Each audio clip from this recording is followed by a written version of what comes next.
Movie शुरू होती है और हम देखते हैं एक फैमिली को जिसमें 4 लोग शामिल होते हैं।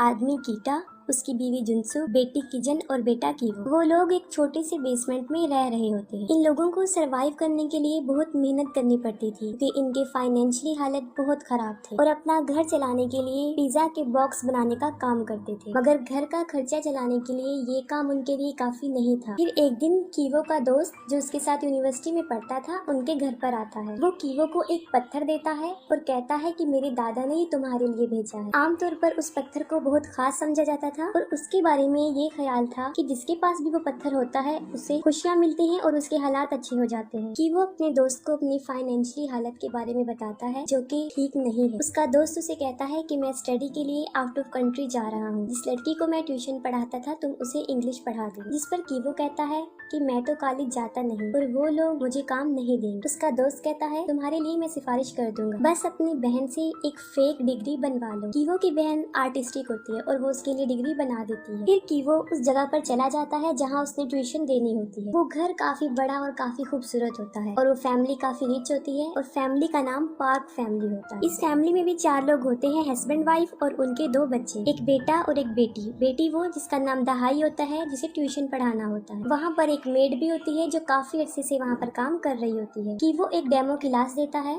जिसमें दहाई की मदर भी उसके साथ बैठ जाती है। वो कीवो से सेटिस्फाई हो जाते हैं और उसे काम दे देते हैं। फिर कीवो को पता चलता है कि उस लड़की के छोटे भाई दासोम को पेंटिंग का बहुत शौक है। इस मकसद के लिए उन्होंने बहुत सी टीचर्स को हायर किया था लेकिन कोई भी परमानेंट नहीं रुकी। कीवो सोचता है कि मेरी बहन आर्टिस्टिक है तो मैं उसे इसका पेंटिंग टीचर बना देता हूँ। फिर वो दासोम की मदर से बात करता है कि मेरी एक कजन है जो आर्टिस्टिक है, मैं मशवरा देता हूँ कि आप उसको हायर कर लें। दासोम की मदर ये सुनकर राजी हो जाती हैं और अगले दिन की वो अपनी बहन को जेसिका नाम की लड़की बनाकर इंट्रोड्यूस करवाता है। असली नाम इसीलिए नहीं बताता ताकि किसी को शक ना हो कि वो दोनों बहन भाई हैं। और किजन जेसिका बन के उस बच्चे की आर्ट टीचर बन जाती है और कहती है कि मैं आर्ट थेरेपिस्ट भी हूँ और अपनी बातों से उन लोगों को इम्प्रेस कर लेती है। अब ये दोनों बहन भाई उन दोनों बहन भाई के टीचर्स बन के काम करने लगते हैं। और जब जेसिका की पहली क्लास होती है तो उस घर के मालिक यानी सॉम के फादर भी वहाँ पर पहुँच जाते हैं और अपने ड्राइवर को कहता है कि वो जेसिका को घर छोड़ाए और वो ऐसा ही करता है। ड्राइवर जेसिका को घर छोड़ने का कहता है क्योंकि काफी देर हो चुकी होती है। जेसिका ड्राइवर को कहती है कि आप मुझे मेट्रो स्टेशन पर ही ड्रॉप कर दीजिएगा और ड्राइवर उसे वहीं ड्रॉप कर देता है। और जेसिका जब गाड़ी में बैठी होती है तो वो जानबूझकर अपनी पैंटीज गाड़ी में छोड़ देती है। वो ऐसा इसलिए करती है ताकि उनके ऑनर को शक हो जाए कि उनका ड्राइवर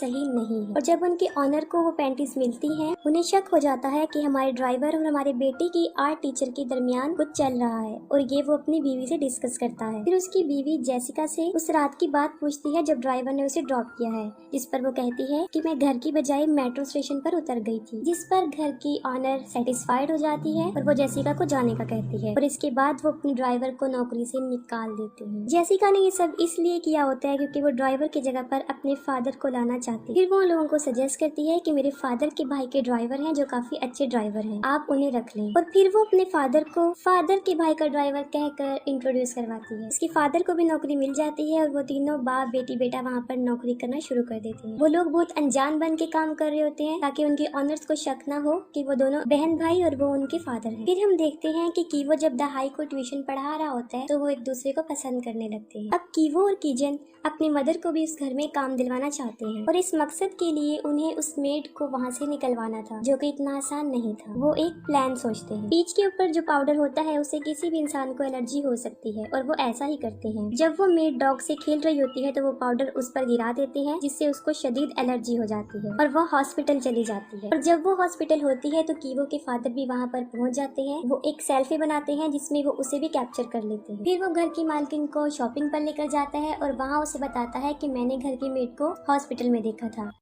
और जब मैं सेल्फी बना रहा था तो वो भी बीच में आ गई और ना चाहते हुए भी मैंने उस लेडी की बातें सुन ली हैं। उसे टीबी है लेकिन उसकी मालकिन उस बात पर यकीन नहीं करती। फिर वो अपनी बेटी किजन को मैसेज ड्रॉप करता है कि हम 3 मिनट तक घर पहुंच रहे हैं। मैसेज देखते ही किजन दोबारा से पीच का वो पाउडर मेड पर डाल देती है और उसे फिर से खांसी होना शुरू हो जाती है। और इस दौरान घर की मालकिन भी वहाँ पहुँच जाती है और वो लेडी एक टिश्यू इस्तेमाल करती है और फिर उसे डस्टबिन में फेंक देती है। फिर उनका ड्राइवर डस्टबिन की तरफ जाता है जहाँ उसने टिश्यू फेंका होता है। टिश्यू पर वो सॉस सॉस गिरा देता है और अपनी मालकिन को दिखाता है, जिससे उसे यकीन आ जाता है कि मेरा ड्राइवर ठीक कह रहा था कि उस मेड को टीबी है। फिर वो अपने ड्राइवर को कहती है कि तुम इस बात का जिक्र अपने मालिक से ना करना, वरना वो काफी गुस्सा हो जाएंगे। और फिर वो उस औरत को भी नौकरी से निकाल देते हैं और उनका ड्राइवर बड़ी चालाकी से अपनी बीवी को एक कुक के तौर पर इंट्रोड्यूस करवाता है और बिल आखिर उसकी बीवी को भी नौकरी मिल जाती है। और फिर वो चारों लोग एक ही फैमिली में काम कर रहे होते हैं और किसी को शक भी होने नहीं देती कि वो एक ही फैमिली से हैं। बड़ी चालाकी से वो अपने नाम चेंज करके रह रहे थे। उन लोगों के हालात काफी बदल चुके होते हैं। गरीबी से उन लोगों के हालात काफी अच्छे हो जाते हैं, अच्छा खाने को मिलता है और अच्छी पे ले रहे होते हैं। फिर द सॉम का बर्थडे होता है और पार्क फैमिली उसे सेलिब्रेट करने के लिए एक पिकनिक पर जाने का फैसला करते हैं और वो उसके लिए चले जाते हैं। उनके जाने के बाद ये चारों लोग एक पार्टी सेलिब्रेट कर रहे होते हैं। वो लोग काफी इंजॉय कर रहे होते हैं कि अचानक से डोर की बेल बजती है और दरवाजे पर वही पुरानी मेड खड़ी होती है। वो कहती है कि मेरा कुछ सामान वहाँ पर रह गया है जिसे मैं लेना चाहती हूँ। जुनसुक उसे अंदर आने देती है और फिर वो लेडी बेसमेंट में चली जाती है। काफी टाइम गुजरने के बाद भी वो लेडी वापस नहीं आती, जिस पर जुनसुक वहाँ जाकर देखती है तो वो एक कबर्ड को धकेल रही होती है। वो उससे हिल नहीं रहा होता क्योंकि उसके नीचे प्लेट फंसी होती है। जुनसुक उस प्लेट को निकाल देती है और वो अलमारी अपनी जगह से हट जाती है। उस अलमारी के नीचे दरअसल एक रास्ता होता है, एक खुफिया रास्ता जो नीचे की तरफ जा रहा होता है। वो मेड वहाँ पर चली जाती है और देखती है वहाँ पर एक आदमी है। हकीकत में वो उसका हस्बैंड होता है। उसे उसने यहाँ पर छुपा कर रखा होता है। उसे यहाँ पर तकरीबन 4.5 साल हो जाते हैं। पार्क फैमिली को इस बारे में नहीं पता होता क्योंकि उनसे पहले जो फैमिली यहाँ पर रह रही थी वो उन्हें नहीं बताती और ये लेडी काफी अरसे से यहाँ काम कर रही होती है। ये सब जानती है कि यहाँ एक खुफिया रास्ता है। उसने अपने हस्बैंड को यहाँ इसलिए छुपाया होता है क्योंकि उसके सर पर कुछ कर्जा होता है जिसको अगर वो नहीं उतारेगा तो लोग उसे मार देंगे। फिर वो मेड जुनसुक को कहती है कि तुम हफ्ते में एक मरतबा मेरे हस्बैंड को खाना दे दिया करो, यहाँ पर फ्रिज अवेलेबल है, इसके बदले में मैं तुम्हें पे कर दूँ। जुनसुक इनकार कर देती है और पुलिस को कॉल करने का बोलती है, जिस पर वो औरत काफी मिन्नतें करती है कि वो ऐसा ना करे और जुनसुक